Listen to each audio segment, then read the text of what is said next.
नमस्कार दर्शकों, मैं हूं आपका होस्ट एंड दोस्त आर के शर्मा और आप देख रहे हैं जी टाइम्स न्यूज 24 लाइव।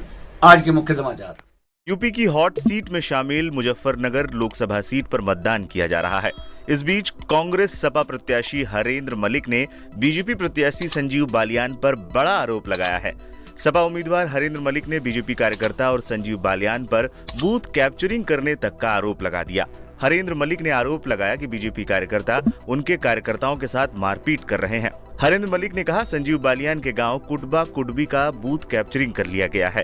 सपा उम्मीदवार हरेंद्र मलिक ने आरोप लगाया कि बीजेपी उम्मीदवार संजीव बालियान ने हरियाणा से यहां 400 लोग बुलाए हैं। ये सभी लोग फर्जी वोट डलवा रहे हैं। गांव कुटबा कुटबी में खूब फर्जी वोटिंग कराई जा रही है। उनका कहना है कि यहां जनता और सरकार के बीच चुनाव है, मगर बीजेपी हर तरह से यहां पर धांधली करना चाह रही है। जीत तो 100% रहे हैं, कोई दिक्कत है नहीं। जीत में तो जनता जीत रही है। जनता और सत्ता जब टकराए अभी जनता जीत का ही है।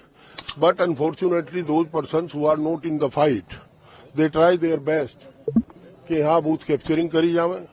400 लोग बुलाए बाहर से, हरियाणा से। वो मुजफ्फरनगर शहर को डिस्टर्ब करेंगे, खतौली शहर को डिस्टर्ब करेंगे, देहात कुटबा कुटबी को डिस्टर्ब करेंगे, ढिंडावली को, सदरुद्दीन नगर को, हड़ौली को डिस्टर्ब करेंगे। पूरा परिवार उससे कैप्चरिंग के चक्कर में लगा है। अब ये मुझे तो अफसोस, यहाँ फोर्स ही नहीं है। जहाँ सबसे ज्यादा कैप्चरिंग का है चर्चा, यहाँ फोर्स नहीं है, तो पुलिस से क्या विश्वास किया जाए। हरेंद्र मलिक के आरोपों पर संजीव बालियान ने भी तीखी प्रतिक्रिया दी। उन्होंने कहा कि हार रहा है इसलिए बकवास कर रहा है। अरे भाई देख लो ना, उसकी बात सच को मानो, लोगों को दिखाओ झूठ उसका। इसके झूठ का पर्दाफाश यही करो। झूठा है, हार रहा है, बकवास कर रहा है। उनका कहना है कि अरे ना कहो, उसके मैं कहने का कोई जवाब नहीं ना उसके। छोड़ दो, बात गलत नहीं कहना चाहता, वोट डालने दो। हरेंद्र मलिक ने चुनाव आयोग में भी मामले को लेकर शिकायत दर्ज कराई है। हरेंद्र मलिक ने इलेक्शन कमीशन को लेटर लिखकर शिकायत दर्ज कराई है। बता दें, इसके अलावा हरेंद्र मलिक का एक वीडियो भी सामने आया है, जहां मुजफ्फरनगर के शाहपुर में एक फर्जी वोटर को उन्होंने पकड़ा। वीडियो में फर्जी वोटर को पुलिस लेकर जाती हुई भी नजर आ रही है।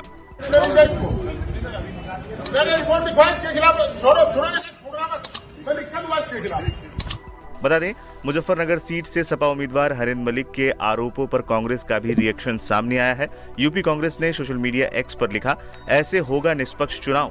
मुजफ्फरनगर लोकसभा क्षेत्र के कुटबा कुटबी गांव में बीजेपी के नेताओं और कार्यकर्ताओं ने अपनी दबंगई से बूथ कैप्चर कर रखा है। वहां के लोगों को वोट डालने नहीं दिया जा रहा है। लोगों को मार पीट कर भगाया जा रहा है। चुनाव आयोग अब अपनी आंखें खोलो और देखो कैसे निष्पक्ष चुनाव हो रहा है। बता दें, दोपहर 3 बजे तक मुजफ्फरनगर में 45.73% मतदान हुआ था। इसके अलावा सहारनपुर में 53.31%, वहीं कैराना में 48.92% और बिजनौर में 45.7% और नगीना में 48.15% मतदान हुआ है। लोगों को ज्यादा उम्हासा नहीं है, जैसे उत्सुकता होती थी कि इलेक्शन है पे वोट डालने जाएंगे, तो है नहीं। वो किसी भी पार्टी में रुझान नहीं लग रहे लोगों के। ये एक एक फॉर्मेलिटी है कि भाई वोट डालनी तो कर ही आएंगे। जैसे लोग हताश से हो गए हो पॉलिटिकल सिस्टम से कि वोट भी डाल रहे फिर भी सरकार अपनी मनमर्जी करती है और जनता का कुछ नहीं है, इस तरह का लग रहा है लोगों में। अगर हम मुजफ्फरनगर की बात करें तो संजीव बालियान और हरेंद्र मलिक में दोनों का दावा है कि 100% वोट से उनकी जीत होगी। अच्छा, जो चुनाव लड़ रहा हो तो जीत की गारंटी पर लड़ रहा। अगर किसी को यह जाकर भाई मैं जीत नहीं रहा, तो फिर मजबूती से चुनाव लड़ेगा नहीं, ना वो पैसा खर्च करेगा। तो सब आप अपने दावे करते हैं। अब देखते हैं कि जनता किसको वोट देती है। तो आपके हिसाब से दोनों में से किस? हम इस चीज से दूर है बहुत। पिछले सालों का अगर हम काम देखें, जैसे संजीव बालियान का दावा है कि बहुत विकास करा है उन्होंने मुजफ्फरनगर में।